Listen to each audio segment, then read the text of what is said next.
Salut à tous, c'est Bismart, on est de retour. Au programme, immobilier, bah oui, de temps en temps quand même, il faut faire un coup de sondage sur l'immobilier. On va redémarrer d'ailleurs avec Christine Fumagalli, qui est la présidente du réseau Orpi, qui est la première, je me souviens Christine, vous avez été la première à me parler de... C'était Orléans, c'est ça Quelle mémoire mais le centre d'Orléans, le boom du centre d'Orléans, si on est... Exactement. Elle est habitée dans le centre d'Orléans, c'est qu'effectivement, il va y avoir un monde d'après. Pardon, c'est une plaisanterie. On va faire un point là-dessus, monde d'après, pas monde d'après, tout ça, ce que veulent les gens. Et puis, sur l'immobilier, il y a quand même toujours des choses très intéressantes. Je vous poserai la question de savoir si vous êtes un peu comme les promoteurs dans la crainte d'une crise immobilière qui vient, là, enfin en tout cas de très fortes tensions sur les marchés. Et puis, vous avez une initiative très intéressante pour les nouvelles formes de travail dont on parle beaucoup ici sur Bismart. Donc, on va voir tout ça dans le détail. D'ailleurs, ça me permettra que vous fassiez connaissance avec... d'ailleurs, un jeune entrepreneur avec lequel vous travaillez, puisque c'est le créateur de Luco, dont je rediffuserai l'interview très intéressante. Donc, l'assurance habitation nouvelle génération, vous allez voir ça. Ensuite, autour de l'industrie, là, on va discuter avec ça. Alors, il y a deux choses. La première, c'est le boom du vélo, etc. Et tout. Bon, qu'est-ce qui est véritablement made in France aujourd'hui dans les vélos? Pas grand-chose quand même. Notamment tout ce qu'on appelle les blocs propulsion, tout ce qu'on appelle les freins, etc. Tout ça, ça vient soit du Japon, soit d'Allemagne. Il se trouve que là, il y a des entrepreneurs qui veulent essayer de faire de plus en plus de choses en France. Et en l'occurrence, là, alors c'est du très haut de gamme, Colline, qui vous propose, enfin en tout cas, il se retourne vers le crowdfunding. Donc l'idée, c'est vous proposer à vous directement de financer une forme de relocalisation industrielle. Je trouve ça très intéressant. Et puis on terminera, grande discussion avec Jean-Pierre Petit, le président des Cahiers Verts de l'économie, avec un focus particulier autour de l'Allemagne. On ne regarde pas ce qui s'y passe, mais la situation économique n'est pas si géniale que ça. Il faut bien dire les choses. Et puis, ils ont quand même une sacrée échéance en septembre, là. Ça y est, Angela Merkel s'en va en septembre. Donc voilà, c'est parti, c'est Bismart. Donc, Christine Fumagalli, présidente d'Orpi. Bonjour Christine. Bonjour Stéphane. Alors donc, Orléans. Orléans, c'est toujours une ville privilégiée pour la destination. C'est toujours le boom. Toujours le boom. C'était très très spectaculaire. Oui. Je crois que c'était des hausses de 30%. Alors, vous nous parliez au sortir du confinement. On était au-delà de 20% effectivement sur les villes d'Orléans. On a Le Havre qui a rejoint Orléans. On a Limoges qui a plus 15%. Donc on a un vrai Limoges, c'est déjà plus loin. Enfin, Limoges, c'est déjà une ville qui doit presque vivre par elle-même, quoi. Enfin, il y a... Oui, c'est vrai que c'est une ville qui par elle-même s'autosuffit, qui a fait beaucoup de choses et qui a intérêt à s'autosuffire. Qui est très fort. Mais c'est ce concept. Alors, on va laisser de côté Le Havre. Je ne crois pas qu'il y ait de cathédrale au Havre, mais c'est ce concept de ville-cathédrale là. Reims, Chartres, Orléans. Qu'est-ce que vous avez d'autre? J'avais regardé un petit peu autour de Paris. Alors, autour de Paris, on a des villes dans le Perche, qui sont des villes qui montent. On a eu Évreux aussi, qui n'est pas tout à fait le Perche, mais on a Évreux, qui est il y a une cathédrale à Évreux. Une vraie destination. Je n'ai pas l'impression, je me renseignerai, mais je n'ai pas le sentiment. Bon, après, on a effectivement plus en allant vers le nord, on a des villes comme Beauvais, qui sont des villes qui ont été... Là, il y a une cathédrale. Je suis en train de chercher où on a la cathédrale. Beauvais, il n'y a pas de doute. Voilà.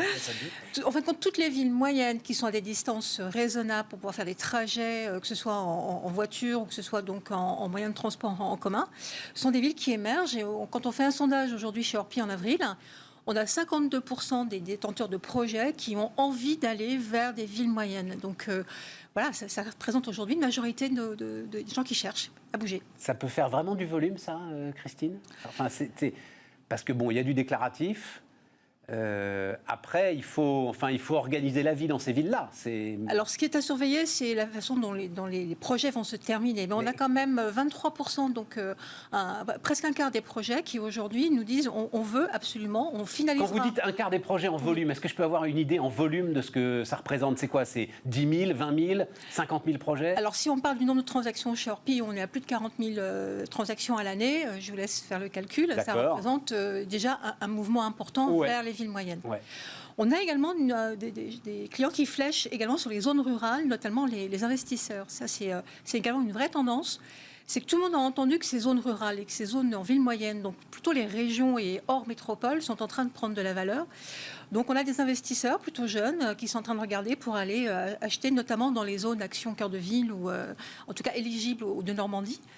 C'est peut-être aussi une bonne façon aujourd'hui d'arriver à faire fonctionner ce dispositif. C'est quoi, alors, je ne connais pas, là, je dois vous dire, je ne connais pas. Il y a tellement de dispositifs de défiscalisation immobilier, celui-là m'avait échappé. C'est quoi le dispositif de Normandie? Alors, le dispositif de Normandie, c'est toute la partie aide que l'on peut avoir en fiscalité, dans la mesure où on achète un bien dans des villes qui sont éligibles, donc qui ont fait acte de candidature. Il y en a 223 ou 224 pour les revitaliser, en fait. Pour revitaliser les cœurs de ville, parce que c'est les cœurs de ville qui étaient en détresse et qui, avec ce mouvement de population là depuis 18 mois, vont retrouver tout doucement, à condition bien sûr qu'elles fassent aussi des efforts d'infrastructure, parce qu'il faut des crèches, il faut du transport, il faut les commerces, voilà, il faut pas Non, mais c'est ça le truc, c'est que... Oui. Et puis c'est la poule et l'œuf. C'est-à-dire qu'à un moment, il faut des maires super courageux pour investir et attirer le monde, parce que, enfin, ça peut se faire dans l'autre sens, mais...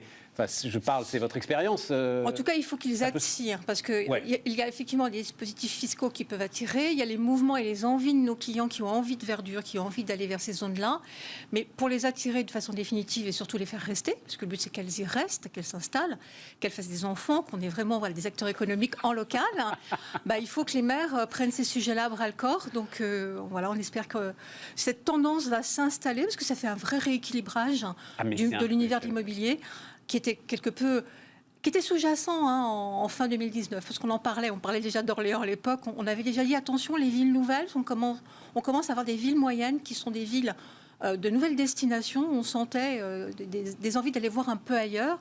Mais par contre, avec 2020 et la crise Covid, alors là, ça a pris une vraie... Ah ouais, mais je n'avais pas ça en tête. En fait, encore une fois, c'est parce que c'est vraiment le lieu commun maintenant, c'est accélérateur de tendance. Oui. Même pour l'immobilier, vous avez même pour l'immobilier. Cette envie de Limoges. Envie de Limoges. C'est au triple, là, comme ça. Alors, envie de Saint-Amand-Montrond, envie de Montrevel-en-Bresse. C'est où ça, Saint-Amand-Montrond? Attention, parce qu'avec moi, j'ai envie de tout savoir. C'est une ville qui est dans la Nièvre. On a également des villes comme, qui sont dans la banlieue, dans la grande banlieue de Lyon. C'est une vraie rupture, pour le coup. Montrevel-en-Bresse, que je ne connaissais pas, qui est une ville de 2500 habitants, qui a une explosion... On a fait plus de 55 signatures de compromis dans le mois qui a suivi la sortie de confinement. 55 personnes, 55 logements dans une ville de 2500 habitants. 2500 et les petits hameaux autour, enfin quand même.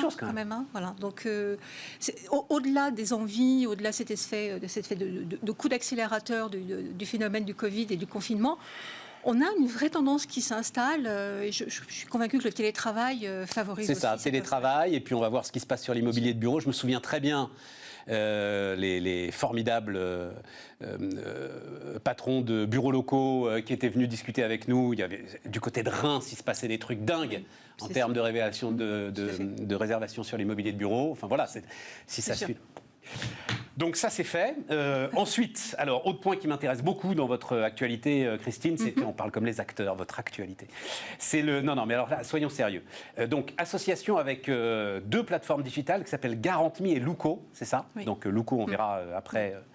Vous verrez ce que c'est avec Raphaël Vullierne.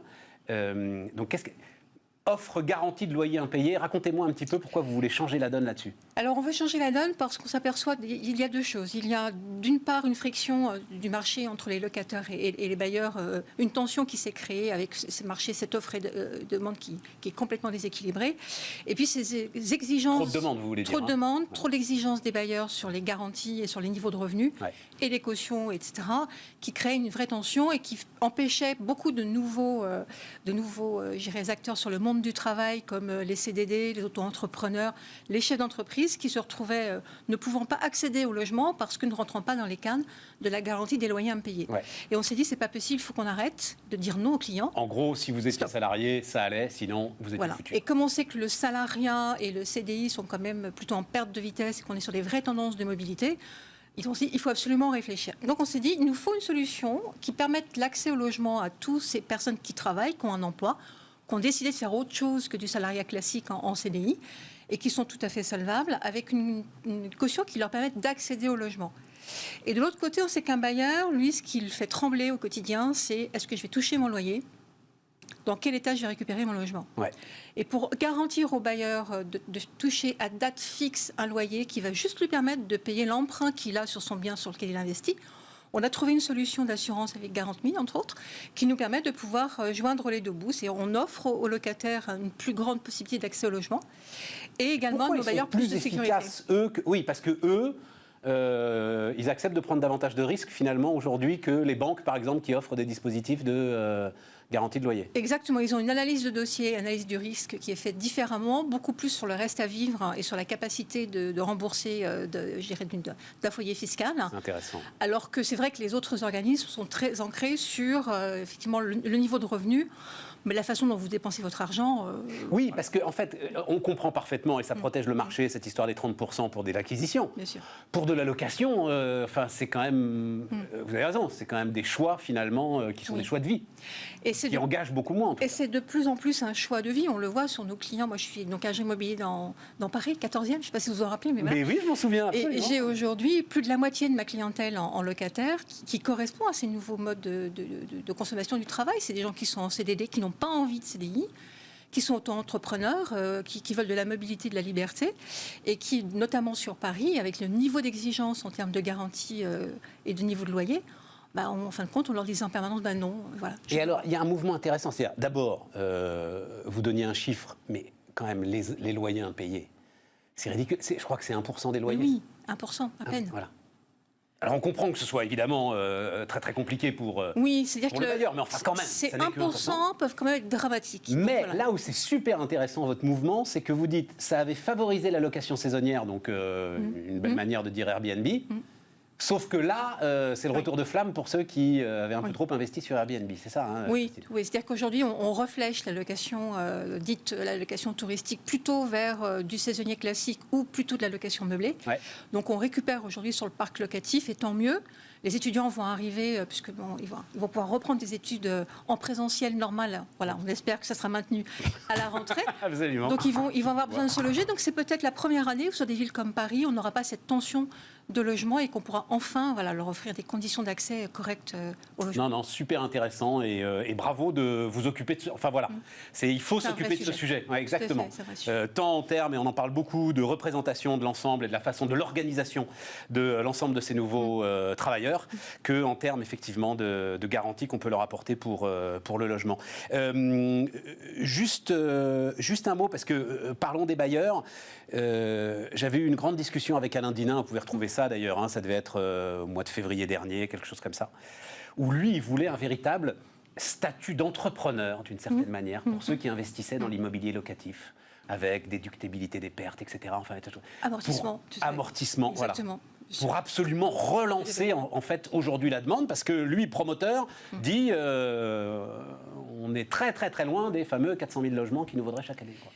Aujourd'hui, cette clientèle dite clientèle d'investisseurs, et ça concerne tout un chacun, parce qu'on est tous investisseurs à un moment ou à un autre, et potentiel en tout cas. On n'est pas sur l'institutionnel. Non, on est bien d'accord, particulier. En fin de compte, aujourd'hui, oui, il y a des dispositifs fiscaux, on en parlait tout à l'heure, il y a des possibilités sauf qu'elles correspondent à un carcan dans lequel tout le monde ne rentre pas. Ouais. Et aujourd'hui, celui qui veut investir et placer de l'argent pour sa retraite, pour capitaliser dans l'investissement locatif, aujourd'hui n'a pas de statut. Le statut lui donnerait en tout cas une raison économique d'exister, un vrai statut économique. C'est la reconnaissance qu'ils ont un rôle à jouer. Et plutôt que de toujours être en train de leur dire c'est pas bien et de flécher en fin de compte vous êtes des rentiers, etc. Voilà. Oui, c'est discours que moi-même j'admets, je tiens assez régulièrement. Voilà, qui est dangereux parce que ils finissent par l'entendre et ça crée un climat de tension alors qu'on a besoin. Si on veut du logement investisseur, il nous faut des investisseurs. C'est clair. Et il nous faut des locataires. Il nous faut les deux. Donc arrêtons d'opposer les modèles. Et ce que vous dites, Christine, c'est le statut pour vous est presque plus important qu'une carotte fiscale supplémentaire qui serait attachée à ce nouveau statut.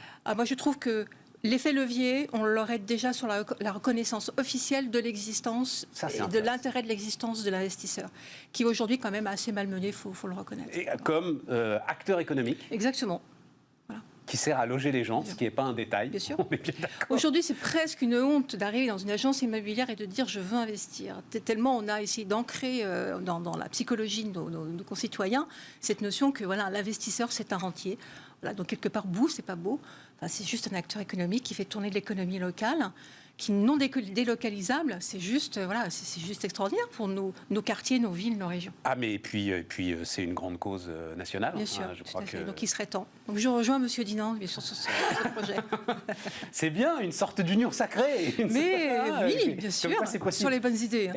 Mais alors justement, Christine, mais peut-être qu'on aura l'occasion de se reparler, mais Orpi est ainsi faite, donc vous terminez un mandat de 4 ans, c'est ça, à la présidence d'Orpi? Exactement, à la fin de l'année. Il n'est pas renouvelable? Il est renouvelable 2 fois, c'est-à-dire qu'on peut faire 12 ans à la présidence du réseau Orpi. Moi, j'ai pris la décision de ne pas me représenter. Je portais un projet et le projet sera mené à bien à la fin de l'année, donc je suis fière des résultats. La marque est portée aujourd'hui à un niveau auquel elle n'a jamais été. Donc voilà, marché rempli. Enfin, globalement, c'est digitalisation, c'est ça la clé du truc? Digitalisation, innovation, à destination de nos clients, du parcours de nos clients, du parcours également de nos collaborateurs en agence. Et puis également positionner la marque Orpi. Se concentrer sur leurs tâches de conseil et d'accompagnement en éliminant les tâches chronophages. Mais bien sûr. Nos conseillers, nos agents immobiliers, ils sont là pour conseiller un client, comme le nom l'indique, pour l'accompagner et éviter qu'il fasse des erreurs de choix, de stratégie. Quand on voit la façon dont on doit traiter aujourd'hui des dossiers qui est de plus en plus chargé en documents à demander, un document de vente, quand j'ai commencé ma carrière... C'est la loi Allure, c'est les 200 pages. Un compromis, c'est 4 pages. Aujourd'hui, ça fait 200 pages. Ouais, c'est du délire. Donc il faut qu'on automatise toutes ces tâches qui n'ont aucune valeur ajoutée et qu'on concentre nos humains, nos experts et l'intelligence humaine sur l'accompagnement et la relation client. Bien sûr, ça, c'est une évidence. C'est ce qu'ils veulent en plus, eux aussi, j'imagine. Mais bien sûr, c'est le bon conseil au bon moment par rapport à votre projet. Non, mais je parlais de vos conseillers, de vos agents. Je pense que le métier recrute toujours. Alors le métier recrute et rendre le métier intelligent, lui en faire des tâches intelligentes, on sera aussi beaucoup plus sexy pour pouvoir recruter toutes ces nouvelles valeurs. Oui, on recrute. Nous, on a environ 1000 postes en recrutement en permanence tous les ans. Tous les profils sans expérience nécessaire. On vous forme, on a tous les parcours prévus et tout est digitalisé en formation chez Orpi. Donc, vous venez comme vous êtes, comme dirait une marque. C'est déjà pris ça, c'est déjà pris comme slogan, venez comme vous êtes. Merci Christine Fumagalli, donc la présidente d'Orpi pour quelques mois encore. Voilà. Merci Stéphane. Était notre invitée sur Bismart. On repart avec Thibaut Alm qui est avec nous. Bonjour Thibaut. Bonjour. Fondateur de Colline. Ça va, je prononce bien, Colline? Exactement, tout à fait. Alors, on va parler de vélo, je le disais. On va parler Bordeaux, c'est ça À Biarritz. Biarritz. Attention, c'est pas pareil. J'étais pas très loin quand même. Ah ouais, tout à fait. J'étais pas très... Vu de Paris, voilà, c'est là-bas, quoi, vous voyez. Ouais. Et alors, et pourquoi ce Colline? Enfin, ça vient d'où? Juste un petit mot comme ça. Alors, en fait, l'idée de Colline, c'était déjà de sortir de l'univers technique. En fait, c'est de faire des vélos pour l'usage quotidien. Donc, on ne s'adresse pas à des personnes qui sont forcément connaisseurs passionnés du vélo. Oui. Donc, finalement, c'était le nom parce que ça... C'est personnifier le vélo, en fait. C'est donner une identité au vélo, qui est un vélo qui peut s'adresser aux hommes comme aux femmes. Et du coup, le prénom, selon l'écriture, peut être masculin ou féminin. D'accord. Oui, c'est pas écrit comme le prénom, c'est écrit avec 2 E, N. Alors, c'est écrit comme un prénom anglais. Ah, d'accord. Voilà. D'accord. Tout à fait. Parce que, d'ores et déjà, vision internationale aussi pour vous? Tout à fait. C'est ça, les nouveaux entrepreneurs. Et alors, il y a plein de choses qui m'intéressent. D'abord, on va aller sur le crowdfunding parce que je trouve ça très intéressant, puis c'est en train de partir de partout. Ouais. Donc voilà, vous allez me dire ce qui vous intéresse dans cette histoire. Mais d'abord, le boom du vélo, vous le vivez vous aussi là aujourd'hui? Enfin, on parle que de ça depuis maintenant 1 an. Exactement. Alors nous, on a commencé à travailler sur Colline. On est sur le très haut de gamme. On est sur le très haut de gamme. Ouais. On a commencé à travailler sur Colline fin 2012.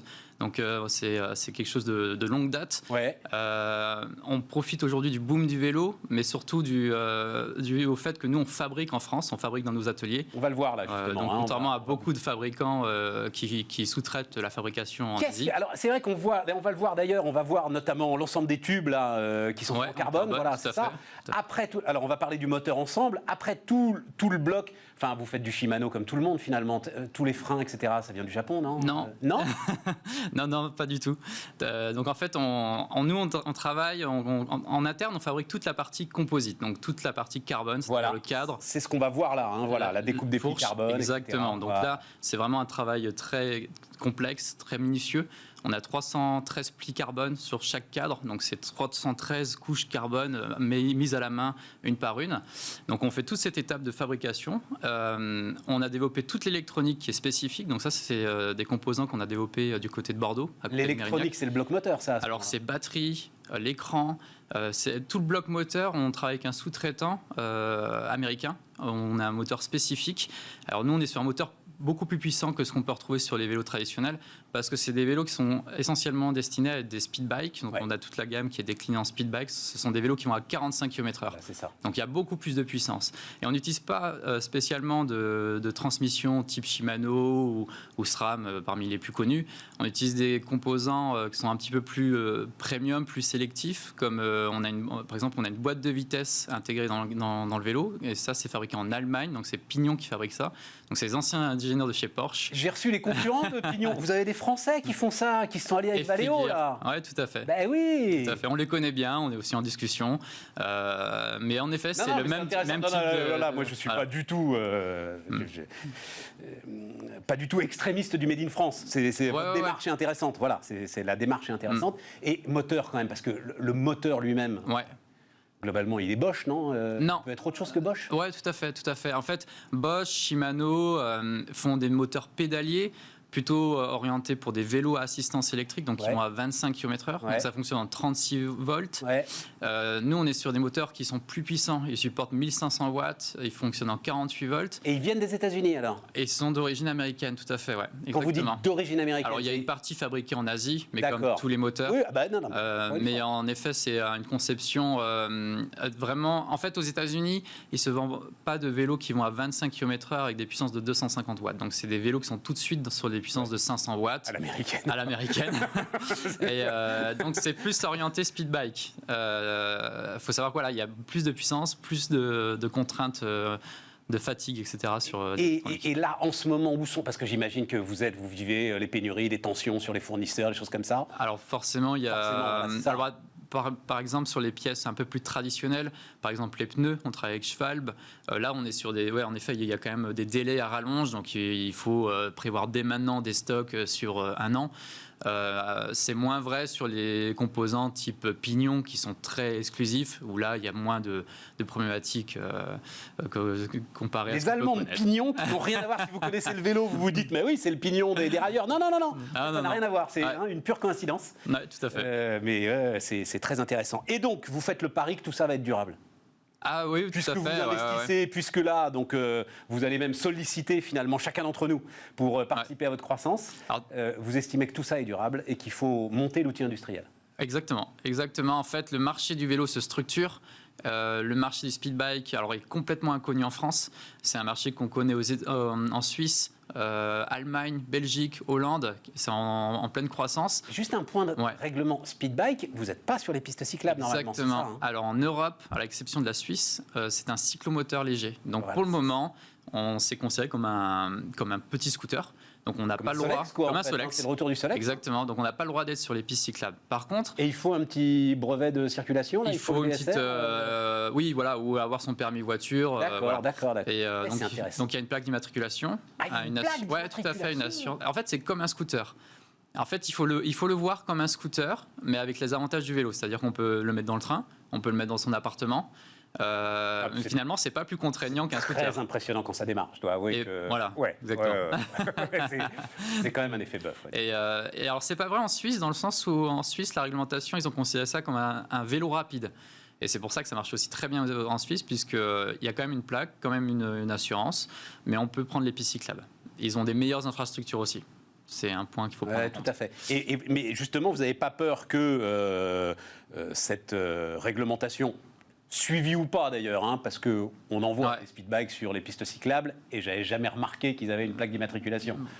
Voilà, donc vous n'avez pas peur que ça freine le marché, que ça limite le marché justement? Alors en France, pour le moment, ça limite quand même drastiquement le marché. Oui. Parce que les revendeurs de vélos ne sont pas prêts forcément à promouvoir ce type de produit. Mais pourtant, vendre un scooter, c'est très facile en France. Et il faut juste le considérer différemment. Donc, si on voit à l'image de ce qui se passe, par exemple, en Belgique, qui a la même réglementation qu'en France, les magasins ont vraiment choisi le créneau du speed bike pour certains, et ça marche très bien. Donc, c'est une autre approche. Alors, j'y pensais pas, mais je pense aux gars qui vendent des scooters, vous savez, qui se posent de sacrées questions. Aussi. Quand même. Tout à fait. En effet, le marché les revendeurs, cyclomoteurs, vélo, moto, ça va clairement évoluer avec les prochaines années. Parce qu'aujourd'hui, il y a les motos électriques qui arrivent, il y a les scooters électriques. Ouais. Tout est en plein chamboulement. Ouais. Donc aujourd'hui, on voit des magasins qui commencent, et même des franchises qui s'ouvrent, où ils partent de la trottinette jusqu'à la moto électrique. Ouais, mais vous avez... Enfin bon, là, on va pas parler de ça. Il se trouve que ça me passionne, mais vous avez visiblement, en l'état actuel des choses, pour arriver justement à quelque chose qui soit l'équivalent d'une 125, là, vous avez un gap de prix qui rend les choses vraiment, en ce moment, quasi inaccessibles, quoi, tellement les batteries sont chères, tellement tout ça est compliqué aujourd'hui à faire. Donc, il y a sans doute pour vous un boulevard, là. Tout à fait. Quitte à rester à 45 ou à 50 km/h. Exactement. Bon, alors, donc, on est sur un outil industriel, je parle sous votre contrôle, hein, mais c'est 20 vélos par mois que vous faites aujourd'hui. Oui, grosso modo, oui, tout à fait. Et donc, l'idée, c'est de passer à 100 vélos par mois. Alors, en plusieurs étapes. Mais en effet, cette levée de fonds... Donc 1 million d'euros. Voilà, ça c'est l'objectif. On a une partie qui va passer par la plateforme WeSeed, donc une plateforme participative. Crowdfunding. Exactement. Et l'autre partie, c'est en investisseurs directs qui nous contactent, qui sont intéressés pour poursuivre l'aventure Colline. Et cette levée de fonds nous permet de faire effet levier et derrière pouvoir financer ce développement de la production, donc en plusieurs étapes. Aujourd'hui, en fait, en interne, on fabrique des pièces complexes en carbone. Alors, c'est très manuel, le carbone. Hein. Donc, on ne peut que optimiser les outillages, c'est-à-dire améliorer le process de fabrication, mais ça reste très manuel. Donc, en première étape, ça va être investir dans des machines. Juste une question. Ouais. C'est différent du composite, le carbone? Non, c'est pareil. C'est pareil. En fait, le carbone rentre... Parce qu'on voit l'ensemble de ceux qui travaillent aujourd'hui avec les avionneurs. Enfin, tout ça est automatisé, robotisé. Alors, ce n'est pas les mêmes pièces. D'accord. C'est-à-dire que nous, ce sont des petites pièces tubulaires très spéciales. Donc ça, c'est très manuel. Ce qu'on peut automatiser dans le composite, ça va être des grandes pièces à plane où là, on va avoir des robots. Les différentes couches. Voilà, exactement. D'accord. Mais tout ce qui est très tubulaire et vraiment avec des formes complexes, là, on est sur quelque chose de très manuel. En fait, il n'y a pas de possibilité de faire autrement. Donc nous, on fabrique en France pour optimiser ce process. On va faire des pièces qui sortent complètement monobloc afin de gagner en temps de fabrication derrière. Alors c'est plus compliqué au niveau de la conception et des premières étapes de ce qu'on appelle le drapage, mais derrière on a une meilleure finition, on a une meilleure qualité sur le produit fini. Donc en fait, tout est dans cette réflexion-là. Et c'est fabriquer en France, c'est pas l'objectif, c'est pas de faire la même chose qu'en Asie, mais juste en disant on fabrique en France. L'objectif, c'est surtout innover le process, faire ce que là où les autres fabricants peuvent pas faire avec leurs sous-traitants. Mais alors, t'entends très vite. C'est vraiment passionnant. Globalement, là, sur les perspectives que vous offrez, la solidité que vous démontrez et tout, mais enfin, vous levez de l'argent à claquant des doigts.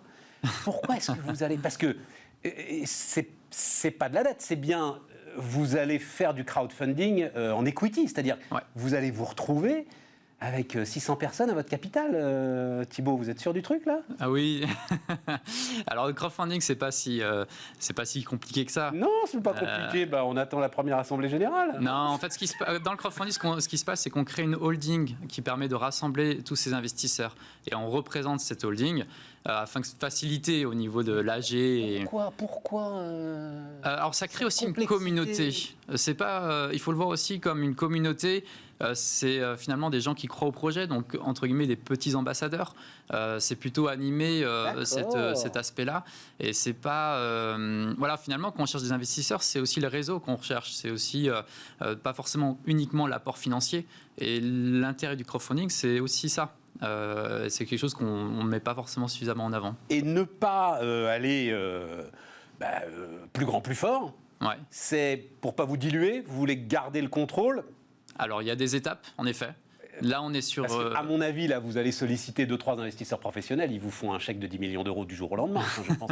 Non, mais sérieusement, ouais, mais en effet, évidemment. En effet, mais c'est des étapes. Voilà, c'est ça, mais vous diluez à ce moment-là. Ouais, exactement. Au bout d'un moment, en fait, là, on est quand même sur une mise sur le marché. C'est un marché qui est en pleine structuration. D'ici quelques années, la société sera vraiment bien implantée.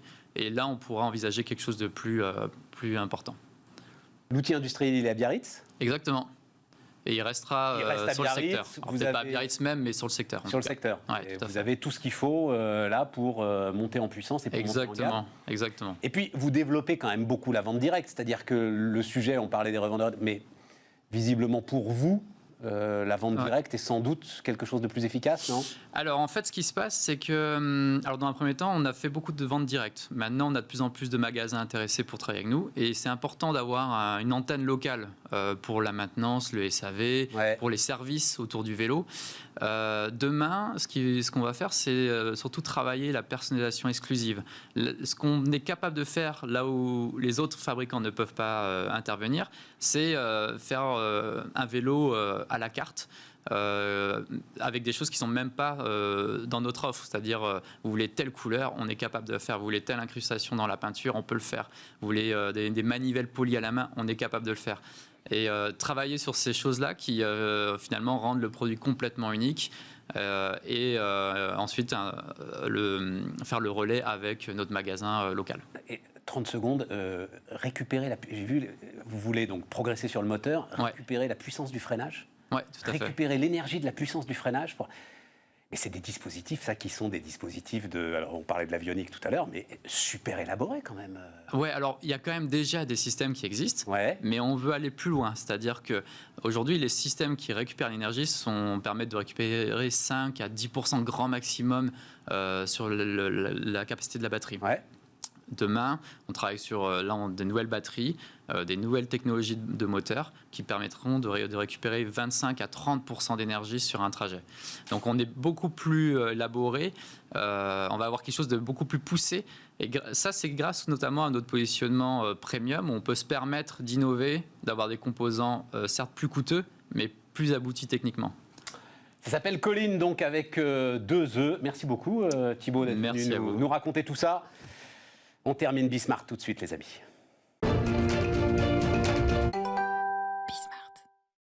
On repart, les amis, on repart avec Jean-Pierre Petit, le président des Cahiers Verts de l'économie. Salut Jean-Pierre. Salut Stéphane. Merci beaucoup de revenir nous voir. Dernière fois de l'année d'ailleurs, puisque on va tirer le rideau de fer quand même à la fin de la semaine prochaine. Pas rideau de fer. C'est pas rideau de fer. Mais justement, si, rideau de fer. Voilà, parlons-en. Alors, élection, l'autre match France-Allemagne. D'abord, alors ça sort un petit peu de notre champ habituel, mais je sais que tu regardes ça avec beaucoup d'attention, la vie politique en France, même si c'est pour la dénigrer fortement, voilà. Oui, on va dire ça, oui. Je me souviens, tu disais, mais ce n'est que du bavardage, que du bavardage. Comment est-ce que tu regardes les choses, là ? En fait, la question, Jean-Pierre, pour rester dans notre sphère, c'est est-ce qu'à un moment, là, ce taux d'abstention, ce président qui sera peut-être réélu, mais on se demande derrière s'il aura une majorité.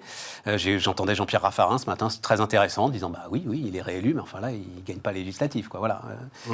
Raffarin disait, c'est intéressant, Raffarin disait, on a un président qui a un problème de parti, et on a un parti leader qui a un problème de président, c'est-à-dire qu'il n'y a pas de leadership. On a des républicains qui n'ont pas de leadership et un président qui n'a pas de parti. C'est le moins qu'on puisse dire, oui. Oui, voilà, c'est ça. Voilà. Et donc, comment est-ce qu'à un moment, quand même, ça ne va pas un petit peu les préoccuper ? Ce que je remarque depuis le quinquennat, c'est que fondamentalement, l'élection législative ne sert plus à grand-chose. Mais comment ça, elle ne sert plus à grand-chose? Mais non, voir, là, mon vieux, les Français sont légitimistes, donc ils accordent la majorité, quel que soit le degré de popularité.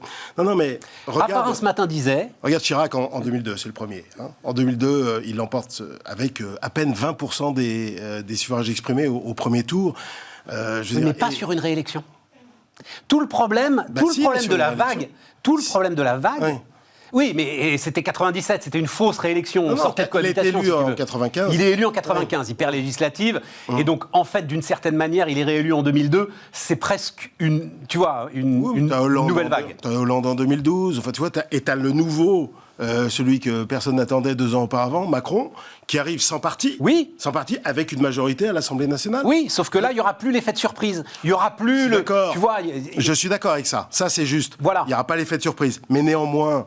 Moi, je crois qu'il y aura si Macron repasse, il y aura un gros taux d'abstention, peut-être pas aussi fort que celui des régionales, mais il y aura un gros taux d'abstention, mais in fine, les gens lui donneront une majorité. Il est laminé partout. Enfin, j'avoue que c'est spectaculaire, là, quand même. C'est les mecs de la République En Marche qui sont laminés. Mais oui, mais il n'aura pas meilleur. Qu'est-ce que tu veux mettre à la place? C'est ça le problème. Qu'est-ce que tu veux mettre à la place? Bon, après, il y a Marine au 2e tour, semble-t-il, malgré tout. Qui aura sans doute les mêmes problèmes, d'ailleurs. Problème en termes même de décuplé. Oui, voilà, problème décuplé. Et après, tu as effectivement... Alors, Mélenchon est dans les choux, évidemment, et je prends les 4 premiers de 2017. Et tu as... Alors, Fillon a fait quand même, malgré ses problèmes, avait fait 20. Et tu as des types... Xavier Bertrand, qui peut accrocher un 14-15 pour l'instant. Alors peut-être qu'il va réussir à transformer l'essai de ce point de vue, parce que son gain par rapport aux dernières élections est énorme, Xavier Bertrand, peut-être, mais c'est pas acquis. Non. C'est un ancien ministre sarkozyste, etc. Ah, ça c'est sûr que... Il est quand même pas... Enfin, c'est pas le perdreau, enfin, c'est pas... Je veux dire, faut qu'il arrête de nous... Voilà, alors là, il nous fait des grandes déclarations, avec une détermination, mais les Français en ont déjà entendu, du centre-droit ou de la pseudo-droite française. Enfin, ça fait des décennies qu'il n'y a pas de mec de droite, en fait. Non, mais en fait, le sujet, l'histoire telle qu'on peut la raconter là, et c'est en ça où ce que disait Raffarin, qui a quand même, aujourd'hui, il est un peu retiré du truc, et il a quand même une très, très solide expérience. L'idée, c'est qu'en fait, on va peut-être chercher un profil de Premier ministre. Finalement, si tu veux, tu as un Macron réélu, réélu, et puis derrière, tu auras en fait un chef de campagne, le LR battu, sera en fait chef de campagne législative et Premier ministre. D'une certaine manière, c'est Édouard Philippe, c'était un représentant on n'en est pas très très loin. Exactement, on n'en est pas très loin. Ça veut dire continuation. Voilà. La seule véritable évolution, c'est qu'au fur et à mesure des problèmes du déclin de la France, du déclassement, appelons-le déclassement, décadence, tout ce que tu veux, c'est qu'au fur et à mesure, si tu veux, l'écart au 2e tour se réduit entre une formation qu'on va qualifier de populiste et une formation du système, sachant que la gauche est dans les choux. La gauche. Oui, totalement. Elle est totalement dans les choux, dans les intentions de vote et même dans la reconnaissance même de leurs idées ou de leurs pseudo-idées ou de leur absence d'idées. On va voir, ça va être intéressant d'ailleurs de voir l'Île-de-France. C'est-à-dire qu'on va voir, là, pour la première fois, on a une sorte de tube à essai sur une région quand même très très importante, une alliance à 3, et on va voir ce que ça va donner. On va voir même comment leurs propres électeurs vont se comporter. Parce que je vois dans le résultat des élections, outre le fait que c'est pas très intéressant pour les élections présidentielles parce que tu as un taux d'abstention de 60%, tu as une composante locale qui joue énormément, et la troisième chose, c'est qu'il y a une prime au sortant. On le voit à la fois dans les formations de gauche traditionnelles, dans les formations de droite traditionnelles. Donc c'est pas extrêmement utile, si tu veux. Alors après, l'alliance des 3 contre Pécresse, si Pécresse un temps soit peu s'est mobilisé son électorat, joue un peu contre l'extrême droite et joue un peu contre la gauche sectaire radicale, comme elle a déjà commencé de le faire dimanche soir, elle devrait passer. Ou alors, si elle ne réussit pas à passer, c'est qu'elle n'est pas très bonne. Hein. Excuse, mais enfin, voilà. Non, mais bon. Parce que pour se payer des pulvars et des hautins, quand même, dans le Conseil régional d'Île-de-France, il faut quand même le faire. Déjà qu'on a Hidalgo à la mairie. Alors non, mais ça ne part pas sur ce terrain-là. Non, mais c'est même pas un point de vue, c'est même pas un point de vue de fond, si tu veux. Non, c'est pas un point de vue de fond. Non, mais c'est pour ça que je ne pas partir sur ce terrain-là. Voilà, c'est pas un point de vue de fond. C'est quand même une question de qualité de la classe politique française aussi. Alors c'est pour ça que je te parlais de bavardage depuis des années. C'est des années que tu me parles. Il y a quand même eu un déclassement. Moi, tu vois, quand j'étais étudiant à Sciences Po, on avait Giscard d'Estaing. Alors on peut penser ce qu'on veut de Giscard d'Estaing, mais si tu regardes les ministres, le Premier ministre qui était mon prof à Sciences Po, d'ailleurs Raymond Barre, etc., c'était quand même, je m'en souviens très bien, quand même d'un autre niveau. Alors c'était de droite, gauche, c'est pas la question. C'était quand même largement supérieur en termes de recul, de culture, de connaissances économiques, scientifiques, etc.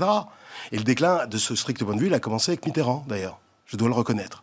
Bon alors... Non mais bon, c'est de l'histoire, ça. Mais... Non, mais tout ça pour aussi venir sur notre élément allemand, alors, parce que tu t'intéresses beaucoup à ça. Donc, ce sera le premier grand rendez-vous de la rentrée, en fait. Voilà, fin du mois de septembre. Fin du mois de septembre. Là, je regardais, donc, tu me dis, donc la CDU-CSU a publié son programme. Armin Laschet, alors donc c'est le candidat putatif à la succession d'Angela Merkel, tu me disais, c'est pas joué. C'est pas joué qu'il soit... que ce soit lui. Que ce soit lui. Parce que les sondages sont... D'abord, la CDU, CSU a eu beaucoup de problèmes au cours des dernières années. notamment après la crise des migrants, etc. Il y a eu la progression de l'AfD qui a reculé à cause de ces problèmes. Tout ça a été très volatile. Et ensuite, tu sais comment est le mode de scrutin en Allemagne depuis 1949. C'est un mode de scrutin à la fois proportionnel et majoritaire au niveau des lenders, etc. Et donc, pour avoir la majorité tout seul, CDU-CSU, il faut quand même avoir un score très élevé, en moyenne fédérale. Et ça, il n'est pas du tout acquis qu'il l'est. Donc, ça veut dire qu'il doit composer. Composer qui ?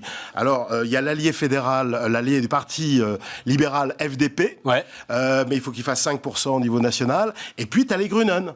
Alors, Grünen, d'Annalena Baerbock, qui est la leader, enfin la Baerbock, pardon, qui est la leader, enfin l'une des deux leaders des Verts. Les Verts en Allemagne n'ont rien à voir avec les nôtres, enfin pas grand-chose à voir avec les nôtres, et ils sont assez ouverts, d'ailleurs dans certains lenders ou dans des villes, ils peuvent gouverner ensemble, voilà. Et donc ça change pas mal les choses, si tu veux, parce que tu pourrais avoir une majorité CDU-CSU Vert. Absolument. Tu l'as dans certains lenders. Dans certaines collectivités territoriales en Allemagne, absolument. Et donc, aujourd'hui, moi, ce que j'ai remarqué dans les élections locales, c'est assez volatile. Notamment en Saxe dernièrement, la CDU fait un retour qui n'était pas prévu. Enfin, tu vois, tu as des bizarreries un petit peu, parce que, il y a un degré de lassitude, comme en France, lassitude démocratique, on va dire, par rapport au manque d'imagination, au manque d'impulsion des élites politiques, on va le dire. Mais eux, non, pas du tout, parce que c'est la question que je voulais te poser aussi sur la France, c'est-à-dire, il y a...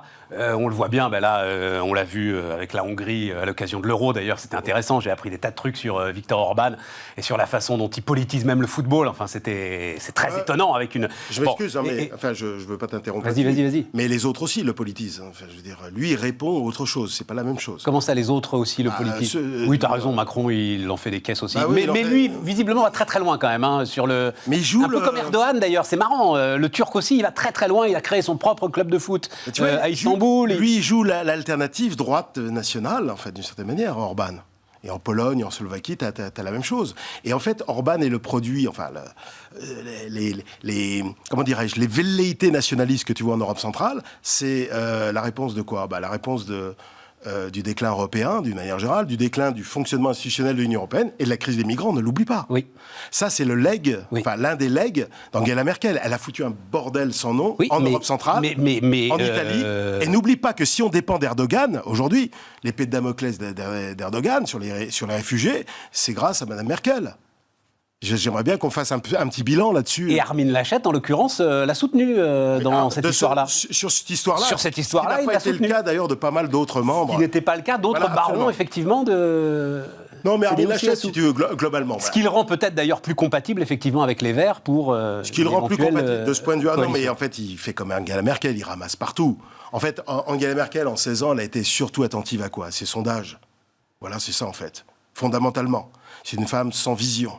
Oui, mais ça, tu... Non, mais je t'ai dit... Tu nous as déjà fait le sketch sur... Non, mais je veux pas faire un truc personnel, mais je veux dire, sur les 16 dernières années, enfin, depuis 2005, depuis qu'elle a été élue, fondamentalement, l'Allemagne n'a pas de vision. C'est le vide stratégique total. Non, mais sur le plan... au-delà de l'économie, je veux dire. Elle a la vision de ces vieux électeurs qui veulent ne rien changer. Bah oui, mais à un moment, enfin... Oui, mais la grosse Suisse. Ah non, mais le problème, c'est qu'il y a des défis ailleurs, qui s'appellent Chine, qui s'appellent Trump, qui s'appellent Erdogan, alors, ils en parlent qui s'appellent Poutine, qui s'appellent plein de choses.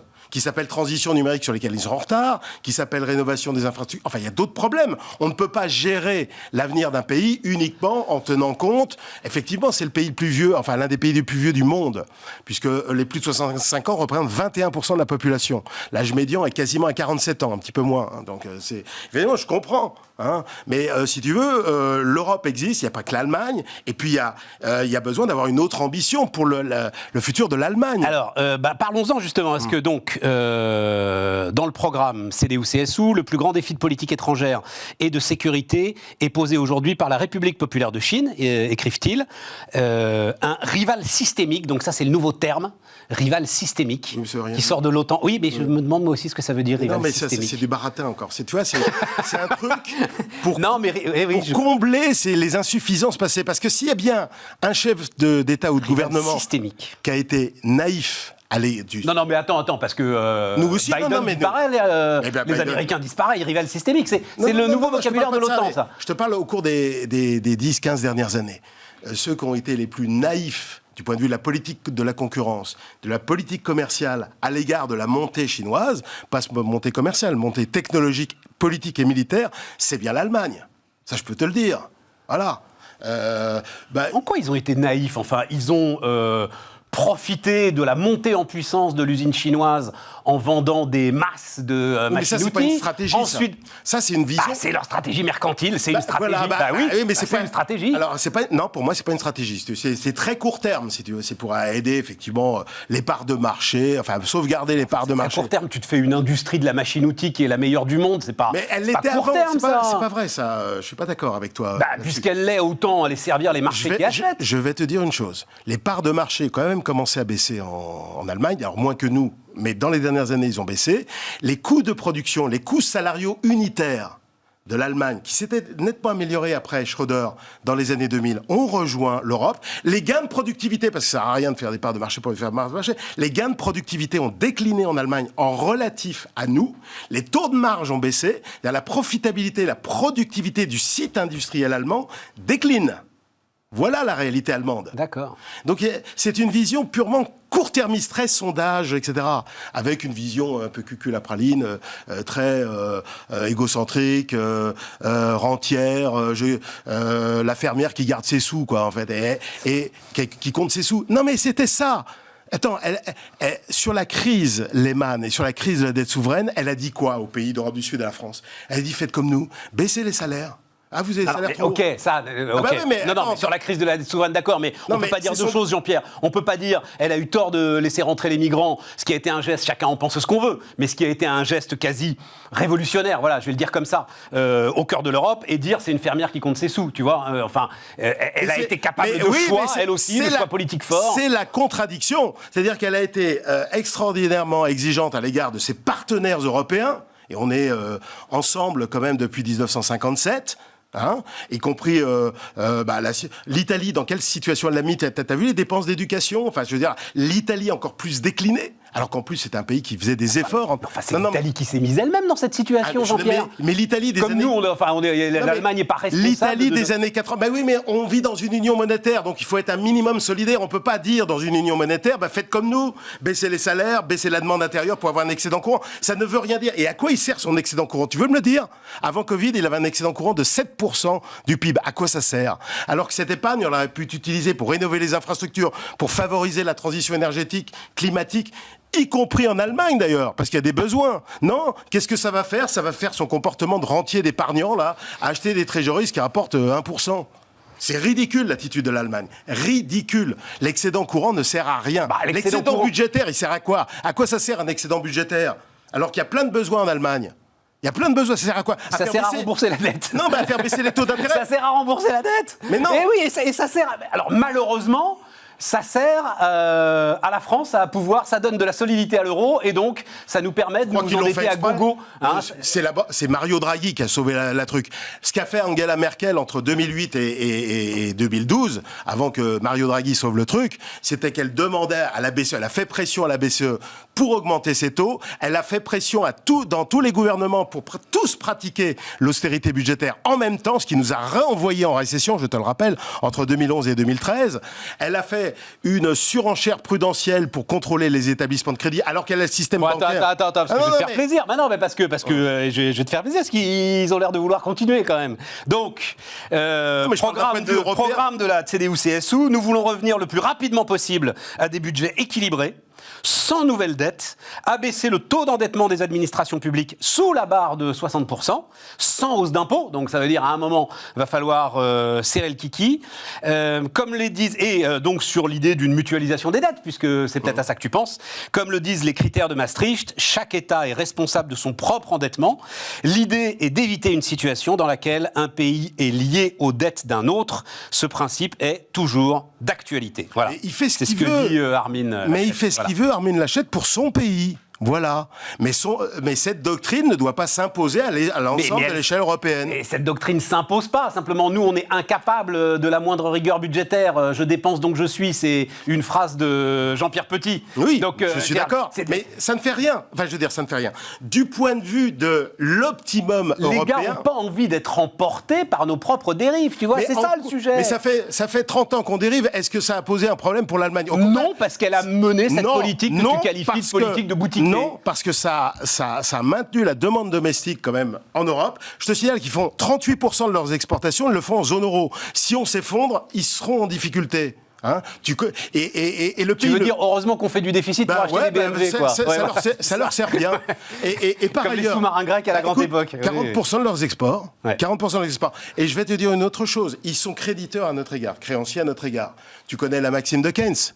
If I owe you £1, it's my problem. If I owe you 1 million pounds, it's your problem. C'était Keynes, c'est ça? Parce que Keynes, ouais. Je l'ai entendu plein de mecs le dire sur leur banquier. Non, mais c'est une idée de bon sens. Enfin, bon, Keynes, oui, why not? Mais non, mais ce que je veux dire. Je peux le dire maintenant, c'est ce que Patrick Drahi disait à un moment où il avait une masse de dettes comme ça. Bon, on peut le dire. Il disait, oh, ça c'est quand vous avez une telle masse de dettes, c'est plus votre problème, vous dormez très très bien. C'est le problème du banquier. Mais c'est vrai. Ça peut justifier. Non, mais ce que je veux dire, c'est que de toute façon, ils sont pris et en plus ils n'ont aucune alternative stratégique. Ils vont aller où?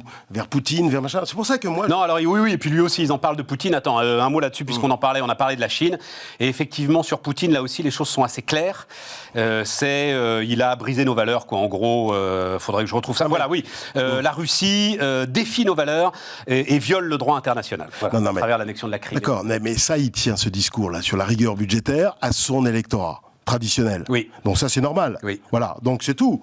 Il faut pas... Mais pour l'instant... Mais ça veut dire que tu n'as pas peur, toi, qu'à un moment, il y ait quand même... Parce que je veux revenir sous les 60% de dette sur PIB. Nous, on va être incapable de revenir même sous les 120.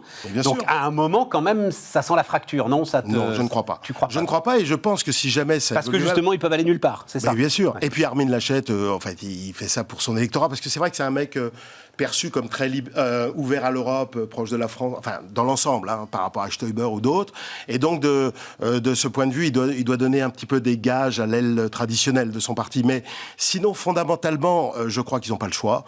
Et que avec Draghi en Italie, Macron en France, et puis d'une manière générale, avec ce qu'on a connu depuis 12 ans, je crois qu'on ne reviendra pas aux critères de Maastricht traditionnels. Voilà. D'ailleurs, ils ne sont pas appliqués en 2022, hein, je te rappelle. Hein. Non, ils ne sont pas appliqués. Ah bah, toujours pas appliqués. Mais il y a les Bataves qui vont revenir, il y a les Hollandais qui vont revenir, la Ligue hanséatique qui va revenir ils avec cette reviendront, idée. Si tu veux. Et de toute façon, moi, si jamais ça évolue mal, je suis assez pour la confrontation.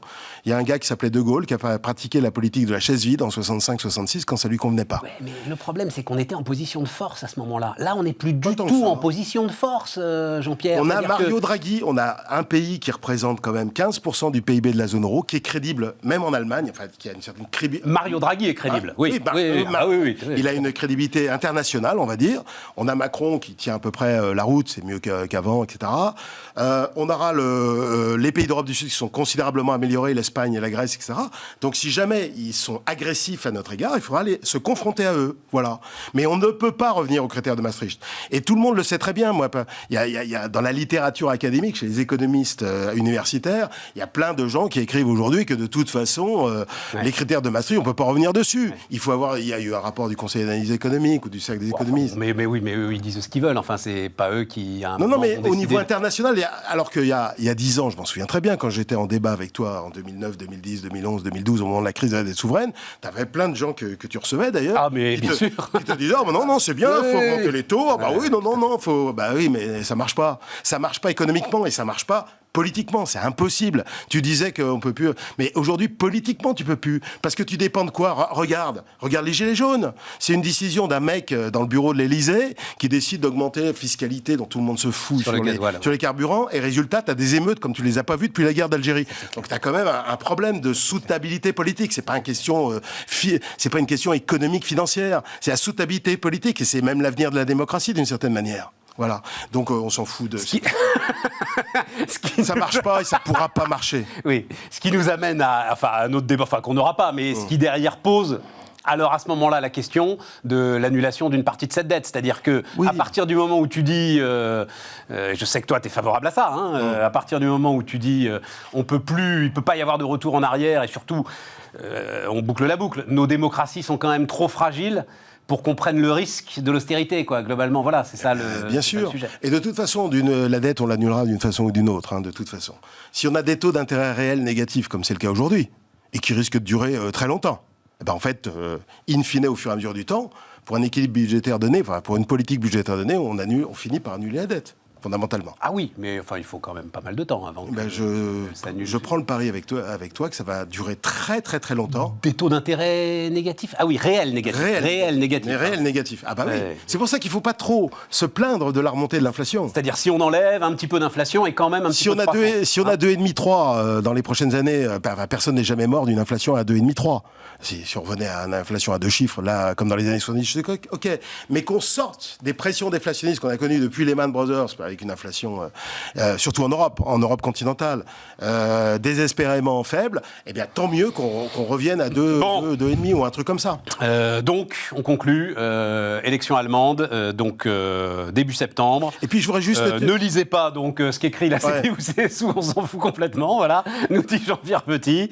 Et j'avais juste un point que je voulais rajouter. Ce que font les Verts, vas-y. C'est que l'économie allemande est considérablement affaiblie. Parce que le monde... C'est passé, là, par l'année ? Non, mais d'une manière... Oui, ça, on nous sortait, là, on ne pouvait pas lire un article du Figaro l'an dernier, dans lequel on ne disait pas, c'est génial l'Allemagne, sur le plan économique, sur le plan sanitaire. Oui. Sur le plan sanitaire, on s'aperçoit qu'ils ne tiennent pas compte des tests post-mortem, donc on verra ça dans 2-3 ans. Oui, mais ça, on verra. Sur le plan économique, ils ont fait moins 5,1 l'an dernier.